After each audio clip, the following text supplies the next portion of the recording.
Hello and good evening everyone. I hope आप सभी अच्छे होंगे, आपकी पढ़ाई भी एकदम मस्त चल रही होगी, अच्छी चल रही होगी।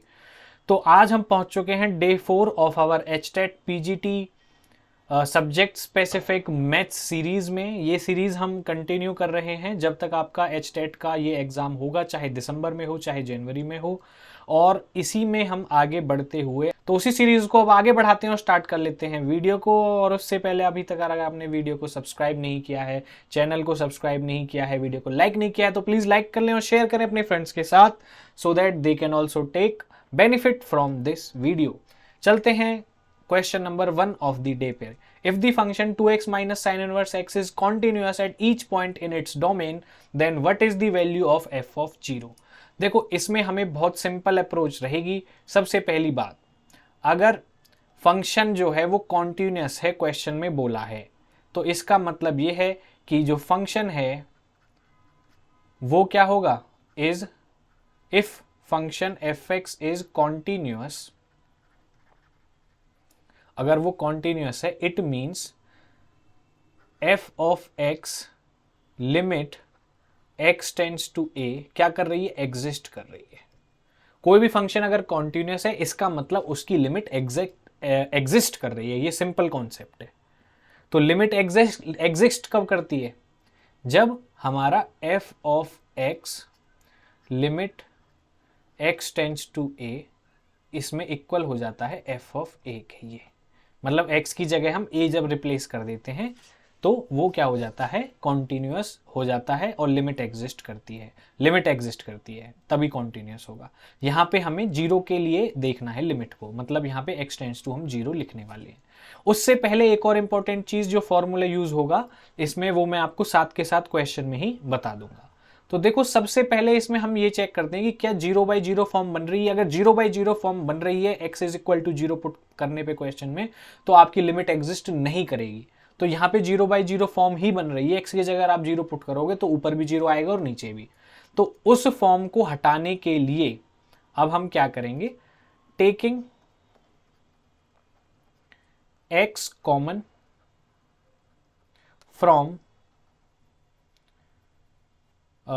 x कॉमन अगर मैं आपका ले लेता हूं फ्रॉम न्यूमरेटर एंड डिनोमिनेटर। ऐसा मैंने क्यों किया अभी पता चल जाएगा, कैसा हमने सोचा, क्यों किया, ये अभी सारी चीजों का जवाब मिल जाएगा।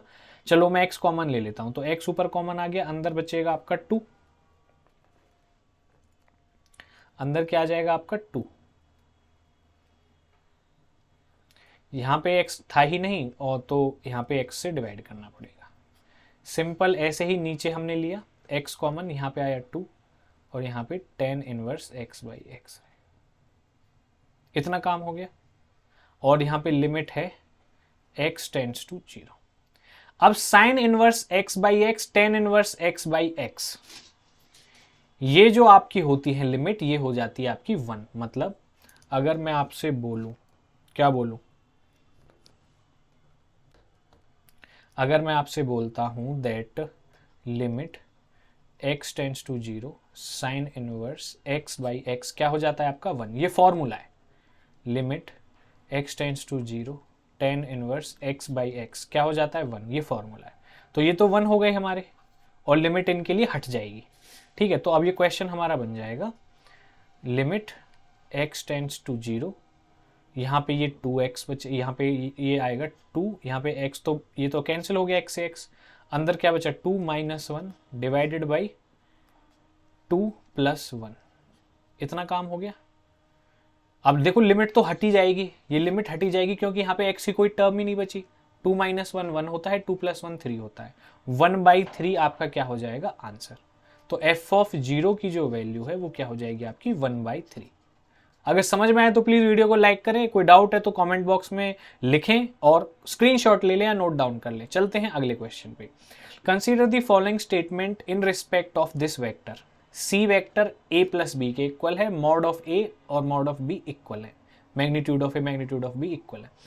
C is perpendicular to a, ये एक फर्स्ट स्टेटमेंट है, ये एक सेकंड स्टेटमेंट है। तो हमें ये चेक करना है कि फर्स्ट और सेकंड स्टेटमेंट में से कौन सी स्टेटमेंट ट्रू है, कौन सी फॉल्स है। तो कैसे चेक करेंगे, फटाफट से चेक कर लेते हैं, देख लेते हैं। देखिए सबसे पहली बात, सी वेक्टर ए के परपेंडिकुलर, a माइनस बी के परपेंडिकुलर जब होगा जब इनका डॉट प्रोडक्ट 0 आ जाता है। कहने का मतलब कोई भी दो वेक्टर जब परपेंडिकुलर होते हैं म्यूचुअली, जब उनका डॉट प्रोडक्ट 0 आ जाता है, तो बस c और a माइनस बी का डॉट प्रोडक्ट चेक कर लेते हैं 0 आता है या नहीं। अगर आता है तो वो परपेंडिकुलर हैं, आपकी स्टेटमेंट 1 ट्रू हो जाएगी, वरना नहीं। और सेम कॉन्सेप्ट स्टेटमेंट 2 के लिए लगने वाला है। तो देखिए यहाँ पे c dot a minus B check करना है। c किसके इक्वल है? c a प्लस बी के इक्वल है। तो c की वैल्यू पुट कर देता हूं मैं, a plus B, vector a plus vector b, इसका डॉट प्रोडक्ट लेना है a और a माइनस बी के साथ। अब चेक करेंगे कि 0 आता है या नहीं आता है। चलिए, अब a प्लस बी, पहले a का a के साथ dot product, a dot a करेंगे तो मॉड a का स्क्वायर हो जाएगा। अब a डॉट b करेंगे तो a डॉट b इस तरह से आ जाएगा, और b का a के साथ डॉट प्रोडक्ट लेंगे तो b डॉट a आ जाएगा, और b का b के साथ लेंगे तो माइनस मॉड b का क्या आ जाएगा? स्क्वायर आ जाएगा। इतनी बात क्लियर हो गई? इतनी बात अगर आपकी क्लियर हो गई तो एक बात और समझ लो, a डॉट b या b डॉट a, ये दोनों सेम चीजें होती हैं। तो ये इसके सेम हो गई, ये प्लस की है माइनस की है, ये कैंसिल हो जाएगा। क्लियर हो गई बात? Mod of a mod of b किसके इक्वल है आपका? नॉट इक्वल टू 0 दिया हुआ है, लेकिन ये आपस में इक्वल है। मतलब आप मॉड ऑफ a स्क्वायर को आप मॉड ऑफ b का स्क्वायर लिख सकते हो, और यहां पे already minus of mod of b square है, तो इससे ये कैंसिल हो गया। कितना आ गया? 0। मतलब c, वेक्टर c का dot product vector a minus B के साथ क्या आ गया? 0। तो फर्स्ट स्टेटमेंट तो ट्रू हो गई। फर्स्ट स्टेटमेंट क्या हो गई? ट्रू। तो उसने बोला नीदर 1 नॉर 2, ये तो कैंसिल ही हो गया, फोर्थ ऑप्शन तो हो ही नहीं सकता। 2 ओनली ये भी नहीं हो सकता, क्योंकि 1 तो ट्रू है ही, या तो फर्स्ट ऑप्शन होगा या थर्ड। इसी तरह से 50% ऑप्शंस तो आप तुरंत कैंसिल आउट कर सकते हो। इसी चीज को हम चेक कर लेते हैं सी ए क्रॉस बी के साथ। अब देखिए सेकंड स्टेटमेंट के लिए मैं चेक कर रहा हूं, सी वेक्टर को देख लेंगे डॉट प्रोडक्ट लेके ए क्रॉस बी के साथ। देखिए ये स्केलर ट्रिपल प्रोडक्ट है। स्केलर ट्रिपल प्रोडक्ट में एक वेक्टर सी है जिसका डॉट प्रोडक्ट हम एक vector cross product of vectors के साथ ले रहे हैं। इसे स्केलर ट्रिपल प्रोडक्ट बोलते हैं, क्योंकि इसमें 3 प्रोडक्ट इन्वॉल्व हैं, और क्रॉस भी है दो वेक्टर्स के बीच में, और डॉट भी है। और स्केलर ट्रिपल प्रोडक्ट में एक खासियत होती है कि अगर उसमें दो वेक्टर सेम हो जाते हैं तो जो स्केलर ट्रिपल प्रोडक्ट है वो क्या हो जाता है? 0। ठीक है, ये चीज याद रखना, अभी क्वेश्चन में मैं बताऊंगा। चलिए c dot a cross b, ठीक है ना, c। अब c की वैल्यू कितनी है? c की वैल्यू a प्लस बी, यहीं से उठा लो, तो ये हो जाएगा आपका a plus B dot a cross b। पहले a का कर लेते हैं मल्टीप्लाई, तो ये आ जाएगा a vector cross a vector dot a cross b, बीच में प्लस का साइन है तो प्लस लगा दो, b dot a cross b। अब ये स्केलर ट्रिपल प्रोडक्ट बन गया जिसमें वेक्टर a और वेक्टर a सेम है। यहां पे भी स्केलर ट्रिपल प्रोडक्ट है, वेक्टर b सेम है। जब स्केलर ट्रिपल प्रोडक्ट होता है और कोई दो वेक्टर इक्वल हो तो स्केलर ट्रिपल प्रोडक्ट आपका क्या बन जाता है? 0। तो ये भी आपका 0 बन गया, ये भी क्या बन गया? 0, और ये भी 0। 0 प्लस 0 क्या हो गया? 0। तो कहने का मतलब जो डॉट प्रोडक्ट आया वेक्टर c और वेक्टर a क्रॉस b का, वो भी क्या बन गया? 0। तो स्टेटमेंट 1 भी ट्रू है, सेकंड भी ट्रू है, क्योंकि दोनों वेक्टर्स का डॉट प्रोडक्ट दोनों स्टेटमेंट्स में 0 के इक्वल आ रहा है। और अगर dot product of two vectors is equal to 0 then the both vectors are perpendicular to each other. तो आपका बोथ 1 एंड 2 करेक्ट आंसर हो जाएगा। प्लीज वीडियो को लाइक करें अगर समझ में आया तो, स्क्रीनशॉट ले लें। चलते हैं अगले क्वेश्चन पर।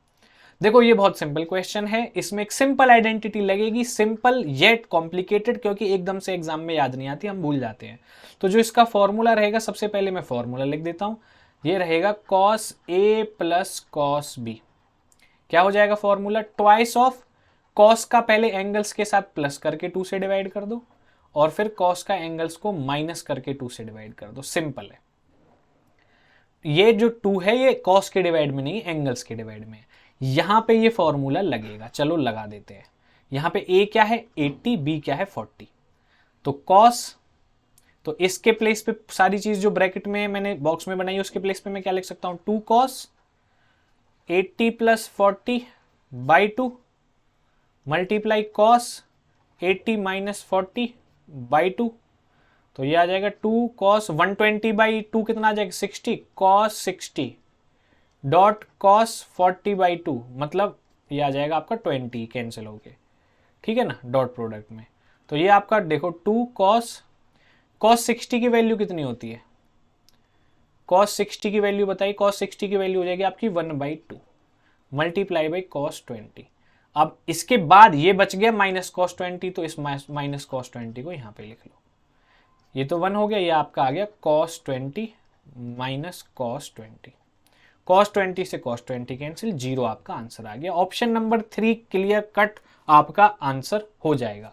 तो इसमें जो कॉन्सेप्ट था वो यही था, ये ट्रिग्नोमेट्रिक आइडेंटिटी आपको याद होनी चाहिए थी, अगर ये याद थी तो क्वेश्चन बहुत ही सिंपल आपके लिए बन जाता है।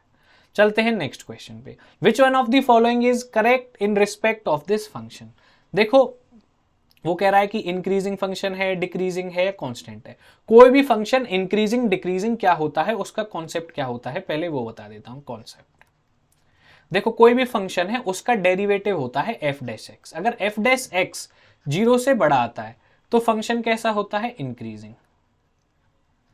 और अगर एफ डैश एक्स 0 से छोटा आता है तो फंक्शन कैसा होता है, डिक्रीजिंग। एफ एक्स क्या है आपका, ये पूरा सामान। तो फंक्शन पहले लिख लेते हैं, क्या हो गया आपका, x sine x plus cos x plus 1/2 cos square x, ये तो आपका सामान हो गया पूरा, है ना। अब इसमें हमें ये देखना है कि इसका जो डेरिवेटिव है, डिफरेंशिएशन कर देंगे दोनों तरफ, यहाँ पे डिफरेंशिएशन एफ डैश एक्स से रिप्रेजेंट करेंगे, यहाँ पे प्रोडक्ट रूल लग जाएगा, x as it is sine x का cos x plus sine x as it is, x का क्या आ जाएगा 1, फिर कॉस एक्स का क्या हो जाएगा minus sine x, 1/2 cos square 1/2 same, cos square x का 2 कॉस एक्स और कॉस एक्स का क्या हो जाएगा माइनस साइन एक्स।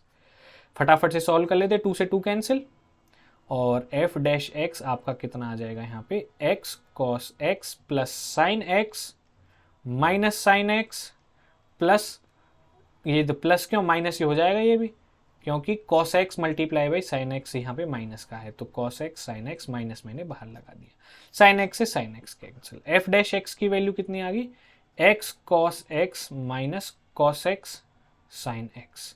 कुछ कॉमन आ रहा है, हाँ जी बिल्कुल आ रहा है, ले लेते हैं कॉमन, क्या आ रहा है, कॉस एक्स कॉमन आ रहा है, तो ये आपका हो जाएगा एक्स माइनस साइन एक्स।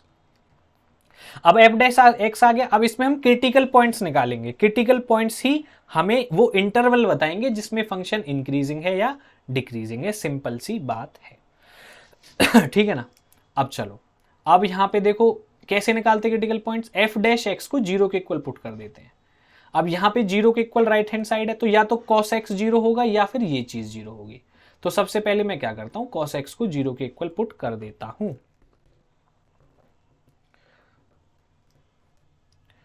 ठीक है ना। cos x को मैं 0 के इक्वल पुट करके देख लूंगा कि, और यहां से मैं x की वैल्यू फाइंड आउट करूंगा, उसी को बोलते हैं क्रिटिकल पॉइंट्स निकालना। तो यहां से अब मैं क्या करूंगा, 2 पार्ट कर देता हूं इसके। cos x कितना हो जाएगा आपका 0 के इक्वल, x की क्या वैल्यू रखूं कि cos ऑफ दैट एंगल 0 बन जाए। cos की वैल्यू 90 पे होती है, 90 को कैसे लिखते हैं, π/2, at x is equal to π/2, मतलब अगर मैं cos π/2 लिखता हूं तो 0 बन जाता है। तो यहां से x की वैल्यू कितनी आ गई, π/2, क्लियर हो गई। अब मैं x माइनस साइन एक्स को 0 के इक्वल करूंगा, यहां पे x की क्या वैल्यू पुट करूं, 0 पुट कर दो, क्यों, साइन 0 0 होता है, x 0 हो गया, साइन 0 0 0 0 0 सब 0 बन गया, यहां से x की वैल्यू आ गई 0। अब एक छोटी सी नंबर लाइन बना लो और आपका काम खत्म हो जाएगा, ठीक है जी। ये बना ली हमने एक छोटी सी नंबर लाइन। अब यहीं पे देखो बहुत छोटी सी समझने की बात है, देखो यहाँ पे 0 हो गया क्योंकि क्रिटिकल पॉइंट्स आपके क्या है, एक तो 0 आ गया, एक आ गया π/2, π/2 प्लस का है तो ऑब्वियसली राइट हैंड साइड में होगा π/2। तो यहाँ पे आप देखेंगे जो आपने लाइन बनाई है पिंक कलर की, इसके 3 पार्ट हो गए, एक तो ये वाला पार्ट, एक बीच वाला पार्ट, एक लेफ्ट वाला पार्ट। तो राइट हैंड साइड से आप नेगेटिव स्टार्ट कर दो, नेगेटिव पॉजिटिव नेगेटिव, ये अल्टरनेट होते हैं, राइट हैंड साइड से नेगेटिव स्टार्ट कर दो। तो यहां पे अगर आप नेगेटिव से स्टार्ट करेंगे तो यहां पे आपको पता चल जाएगा, यहां पे फंक्शन नेगेटिव पे डिक्रीजिंग होगा और बीच में क्या होगा, इंक्रीजिंग। तो यहां से हम ये कह सकते हैं कि 0 to π/2 पे जो फंक्शन है वो कैसा है, इंक्रीजिंग है, क्योंकि पॉजिटिव है। तो 0 to π/2 इंक्रीजिंग कहां पे है, ये रहा, ऑप्शन नंबर ए आपका करेक्ट आंसर हो जाएगा। समझ में आया कि नहीं आया? बिल्कुल to the point, without any confusion मैंने आपको क्लियर करके चीजें बता दी हैं। क्लियर हो गई बात? चलते हैं अगले क्वेश्चन पे। ओहो, तो आज हमने फ्लो में जो आज के क्वेश्चन थे, ये 1 क्वेश्चन, 2 क्वेश्चन, 3 क्वेश्चन, ये 4th क्वेश्चन, ये सारे क्वेश्चन हमने डिस्कस कर दिए। आई होप आपको वीडियो अच्छी लगी होगी, आपको मजा आया होगा। अगर समझ में आया, मजा आया तो प्लीज वीडियो को लाइक करें, चैनल को सब्सक्राइब करें, बने रहें आरकेसी मैथ्स के साथ। आप जरूर अपना स्कोर इंप्रूव कर पाएंगे और आप अपना एचटेट पीजीटी मैथमेटिक्स 2024 का एग्जाम क्रैक कर पाएंगे। तो चलिए अपनी प्रैक्टिस को कंप्लीट रखें, नए नए चीजें सीखते रहें, और यूट्यूब चैनल से भी आप फॉलो कर सकते हैं अपनी प्रैक्टिस को मैक्सिमाइज करने के लिए। ये वो क्वेश्चन है जो आपका कम टाइम लेंगे, सिंपल फॉर्मूला लगेगा, गलती होने की गुंजाइश बहुत कम है, मार्क्स आपको फुल मिलेंगे। मिलते हैं अगली वीडियो में, तब तक के लिए take care and bye bye.